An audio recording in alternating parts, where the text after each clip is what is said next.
প্রতিষ্ঠা বার্ষিকী উপলক্ষে আজকের সেই মহতীক্ষণ সারা কেন্দ্র ঘোষিত প্রোগ্রামে আমরা অংশগ্রহণ করেছি।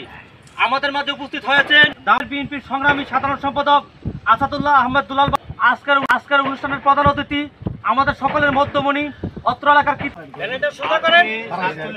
প্রতিষ্ঠা বার্ষিকী উপলক্ষে এসেছি।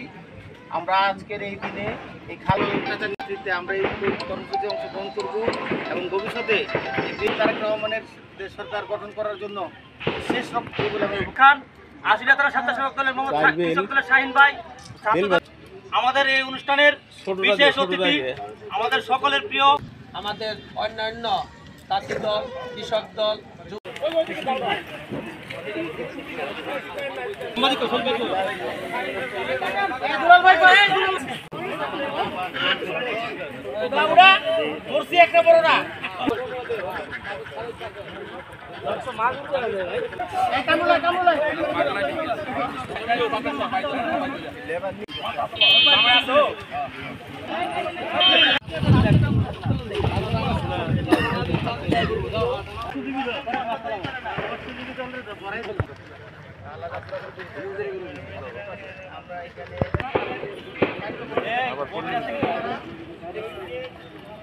কেন্দ্রে ঘোষিত শহীদ প্রেসিডেন্ট জিয়াউর রহমানের খাল খননের মধ্য দিয়ে আমাদের বাংলাদেশ জাতীয়তাবাদী দলের যে উৎপত্তি হয়েছিল, সেখান থেকে আজকে ৪৭তম প্রতিষ্ঠা বার্ষিকীতে কেন্দ্রীয়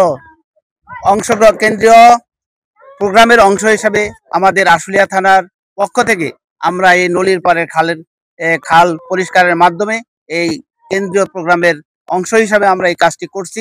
আমাদের আশুলিয়াতে অনেক নদী নালা খাল বিল আছে যেগুলা বিগত সময়ে ভরাট হয়ে গেছে। আমরা এই পরিষ্কারের মাধ্যমে আমরা এই এলাকাকে, এই শিল্পাঞ্চলকে আমরা ধ্বংসের হাত থেকে রক্ষা করতে চাই, যাতে করে এই শিল্পাঞ্চলের মানুষ সুখে সমৃদ্ধভাবে বসবাস করতে পারে এবং এলাকায় যাতে করে জলাবদ্ধতা সৃষ্টি না হয়, সেই জন্য আমরা আজকে এই খালের পরিষ্কারের কাজ করতেছি। আমাদের এই কাজ অব্যাহত থাকবে ইনশাল্লাহ। আগামী দিনে যতদিন পর্যন্ত প্রয়োজন হবে ততদিন আমরা এই খাল পরিষ্কার করবো ইনশাল্লাহ।